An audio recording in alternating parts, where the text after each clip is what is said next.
there's a small group of very vocal citizens in the international district that are kind of guiding its changes, or do you feel like a lot of people are able to be involved with the city council, and are you able to reach, all the residents in the area? Well, I pride myself in having come from the streets, and what I mean by that is that I've worked very hard on a lot of initiatives. Public financing was one of them. Living wage was another one. So I know what it's like to be out in the community, and I also know what it's like to be the person who suffers through some of those things. So when I talk to the neighborhoods, I don't talk to them from a place of, this is what we're going to do for you, or this is what you need, or, if you pay attention to us, whoever us is, then everything will be fine. I come from the school of thought that the community knows what they need, and the community knows what they can demand. It's just, what are the avenues and what doors can be cracked open. And that's what I think I can do. And that's what I am willing to do. And that's what I have committed to do. I don't think that any one person or any one entity can do any of those things without the community really involved, really engaged, and in some ways demanding that they have what they need. Because if they don't feel that, the rest of us are just blowing smoke. Crime is the thing that everybody likes to talk about. I don't know that that's the only thing, but it certainly is the kind of thing that none of us like to deal with. None of us enjoy the fact that coming home and finding that your house has been ransacked or your car has been vandalized. I mean, any of those things are terrible. But I think the main thing is that the communities feel so empowered that they're able to turn that around. The police are a great part of that process. The police engagement of communities is what we need. And I think the Southeast Command does a great job of doing that, and making sure that they're there and present. But I don't want to make it sound that as if the Southeast Heights is the only place that is experiencing crime, or that it's experiencing the worst kind of crime, or that it's the place that we can sort of talk about how the only thing in the city that you can be assured of in the Southeast Heights is crime. This is not true. In fact, most studies that I've looked at, most reports, show that there's certainly crime in the Southeast Heights. It's something that I have committed myself to making sure that we address, that we find ways of curtailing, doing away with, and if there are criminals, that they are apprehended. But not at the expense of people's personal freedoms. The one thing that we need to protect is people's feelings that they're safe, but that they're safe on their own terms, not on somebody else's terms. And I think that's one of the problems I think that happens, is that sometimes people think, well, you know what, we're going to make this area safe from crime, but at the same time we're going to victimize the members of the community. And that's not something that I would support, and it's something that I would fight very hard against. What should the council's role be on that issue? Well, to listen to the community, and I've done that. And in fact, I'm the one that introduced the amendment to ask the Department of Justice to come in. Not because it's an original thought. It was actually the community telling us what they wanted. How people haven't heard that, I don't know. Because it's been over the last, and if you attended, any of you have attended any of the city council meetings, that has been a consistent theme for the last, certainly 6 months, but even before that, for the last 2 years. And really goes back to 1943, when people were coming to the city commission at that time and saying, you need to look at processes. What is happening? Why are we not feeling comfortable around the police? And it was exacerbated over a period of time. In the last 18 months or so, it has really become, I think, a crisis. Do I think that every police person is a bad person? Absolutely not. In fact, I think we have very good police. And if anything, the fact that we don't have some investigation, some process where the police police department is exonerated, and I think it would be if the correct investigation was done by a third party that has no reason to prove or disprove anything to anyone, but rather would look at everything as objectively as possible. What we have now, I think, is a community just distrust, community angst about the fact that the police department seems like it's not working for the community, or seems like it's hiding something, and that's not healthy. It's never been healthy to think that your government is doing something to you rather than for you. So you introduced a resolution to request that the DOJ look into it. The mayor vetoed the resolution. That's right, the veto's up tonight. Tonight being tonight. I don't know when that's gonna. And it kind of came out that maybe the DOJ was already thinking about looking into it. Beyond that, what else could the council do to respond to the concerns of the people that are coming to the meetings? Well, every time that the community comes to the council and says, this we feel is wrong, that we listen. We are the community voice.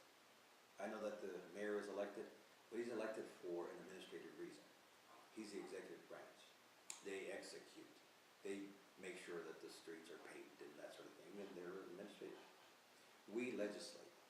So if something is wrong with the charter, or something is wrong that's not working, it is our job as community representatives to make sure that those voices are heard. Well, I think it's a disaster. I think it's a terrible disaster. I think to think that you're going to, there's a difference between incentivizing a business and letting a business think that they're getting away with something today.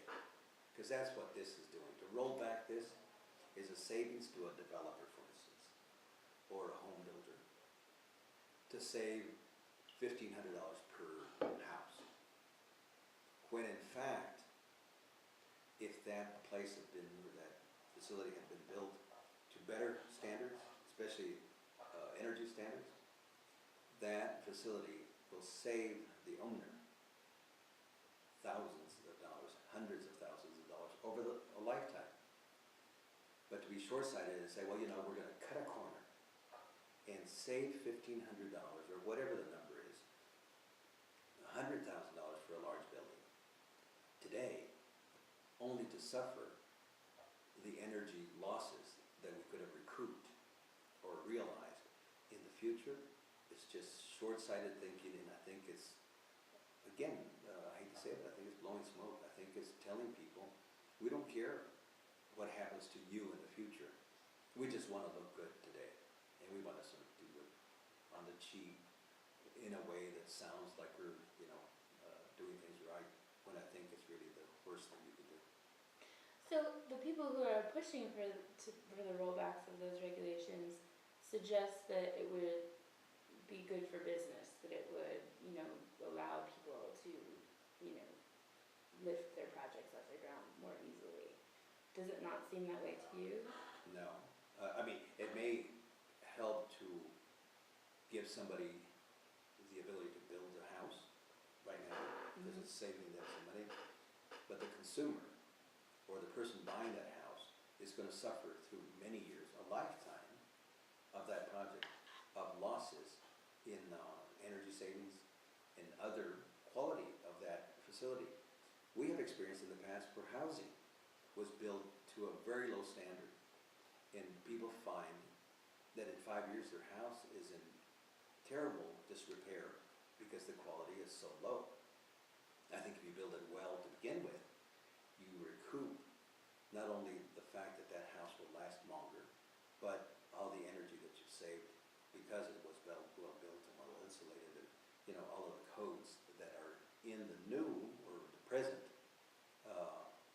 code system that we have, and that people are trying to roll back. And I know the state has done it, and I think it's a mistake. I think it's an absolute mistake. Albuquerque should be the leader, and we are right now.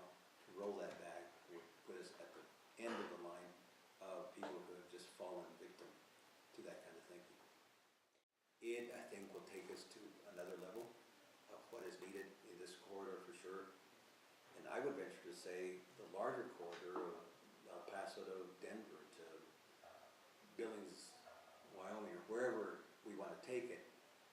it's the kind of thing that's going to inculcate in this part of the world what we need to make sure that transportation is seriously looked at. We cannot continue to widen I-25 or I-40.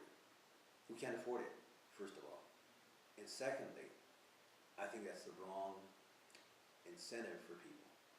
I know that we all love our cars and we like to be in our cars, in most cases by ourselves, so that we can do whatever it is we do, think and whatever. But it's not something that we can afford anymore. Is it necessary? Yes, for many reasons and many occasions. But I think we're going to have to start looking at the rail runner specifically as a way to start breaking this away from this dependence on this false, don't know what to call it other than arrogance. But what can the council actually do to stand up to the governor's initiative to get rid of rail runner? Actually, I'm on the task force to look at the rail runner and how it should work or not work, or what is it that we can do.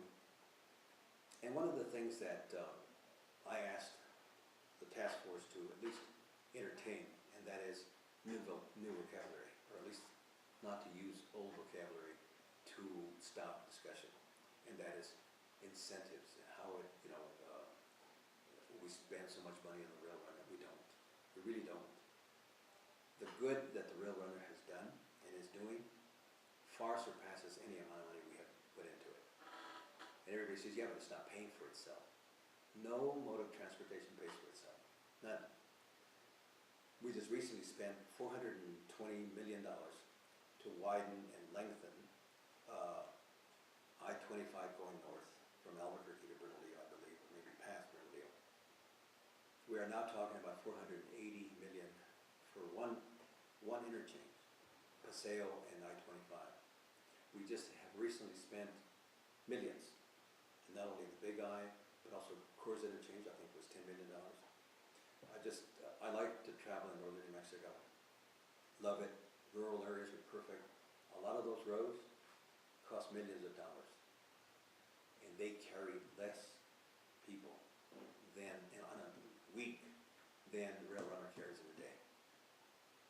So if you're going to talk about, what is supportable and what is not, we cannot no longer support that kind of infrastructure versus sacrificing something like the rail runner. And the rail runner is paying for itself in many other ways other than just fees. I realized that we had a 1.2 million deficit last year, but that means that a lot more was collected in fees and in fares than anywhere else where transportation was talked about. I-25, as I just mentioned, I don't know of a single penny that was recouped from any of that $420 million. I've not seen any toll booths. I've not seen anybody pay for that road. And as I said, some of the rural roads, and a lot of folks from the rural areas of New Mexico are very upset about the rail runner existing and how they feel like taxpayer money is going to a facility, or not facility, but an entity, or in this case an amenity for a certain part of the state, that they're having